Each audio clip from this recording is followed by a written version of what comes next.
नमस्कार दोस्तों, तो कैसे हैं आप। आज हम खूनी गुड़िया की कहानी का शेष भाग लेकर आए हैं। इसमें हमने बताया था कि रूपाली जब उस गुड़िया को देखने के लिए आगे बढ़ती है तो वो गुड़िया उसकी गर्दन दबाने लगती है और रूपाली ज़ोर से चिल्लाती है। तभी वह बहुत ज़ोर से गुड़िया की टांग पकड़कर खींच लेती है और एक झटके में गुड़िया को खींचकर ज़मीन पर पटक देती है।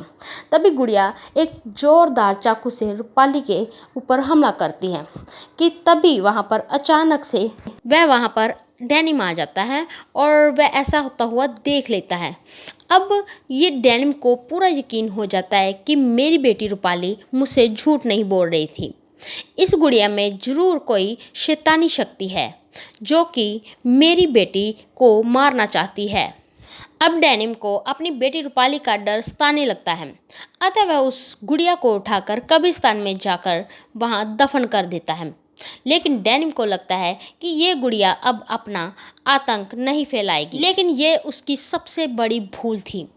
ऐसा करने से वह गुड़िया और भी ज़्यादा भड़क जाती है तथा वह कब्रिस्तान की मिट्टी को खोदते हुए वह वहाँ से बाहर निकल आती है और वह फिर वहाँ से दोबारा रूपाली के घर चली जाती है। यहाँ डेनिम चैन की नींद ले रहा था कि तभी अचानक वह गुड़िया उसे एक खिड़की से झांकती हुई दिखाई देती है और डेनिम को देखकर वह मन मन मुस्कुराने लगती है।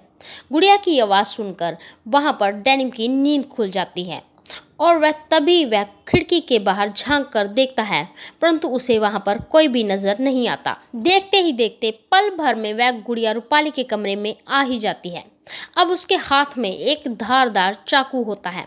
वह चाकू से रूपाली के पेट में गोंद देती है और उसके चेहरे पर जोरदार कट मार देती है। इससे रूपाली के चेहरे से खून निकलने लगता है और देखते ही देखते वहां पर खून की धारा बहने लगती है। एक जोरदार चीख के साथ रूपाली की वहीं पर मौत हो जाती है। उसकी आवाज़ सुनकर डेनिम दौड़ता हुआ रूपाली के कमरे में आ जाता है और उसे वहां पर देखकर वह बहुत घबरा जाता है। इतने में उसकी माँ भी वहां पर आ जाती है। तभी वह दोनों का वहाँ पर बुरा हाल हो जाता है। अब डेनिम को बहुत ही ज़्यादा गुस्सा आ जाता है, तो वह चारों तरफ नज़र घुमाकर देखता है, परंतु उसे वहाँ पर कोई भी नज़र नहीं आता है।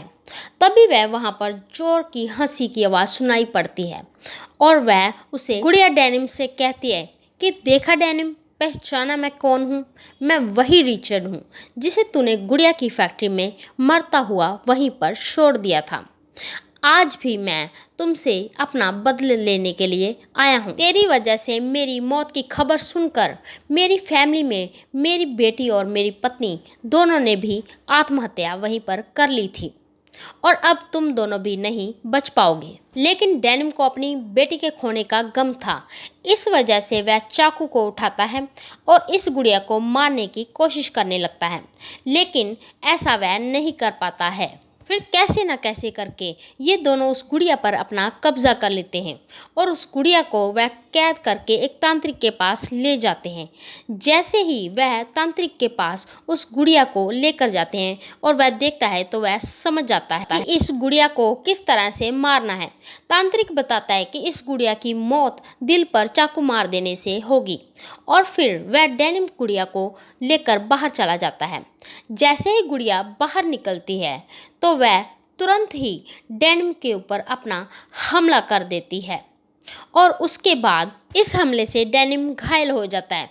फिर वह रूपाली की मां पर अपना हमला करने के लिए आगे बढ़ता है कि तभी तांत्रिक उसके आगे आ जाता है और उस तांत्रिक के हाथ में चाकू होता है कि वह उस चाकू को उस गुड़िया के दिल में लग जाता है और इस तरह से उस गुड़िया की वहीं पर मौत हो जाती है।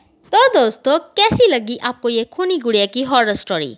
अगर आपको ये कहानी पसंद आई है तो आप इसे अपने दोस्तों के साथ ज़रूर शेयर करें और आप हमें नीचे कमेंट में ज़रूर बताएं। और ऐसी ही हॉरर स्टोरी सुनने के लिए आप हमारे चैनल को लाइक शेयर सब्सक्राइब करना ना भूलें। प्लीज़ दोस्तों, हमें आपके सपोर्ट की बहुत ही ज़्यादा ज़रूरत है। धन्यवाद।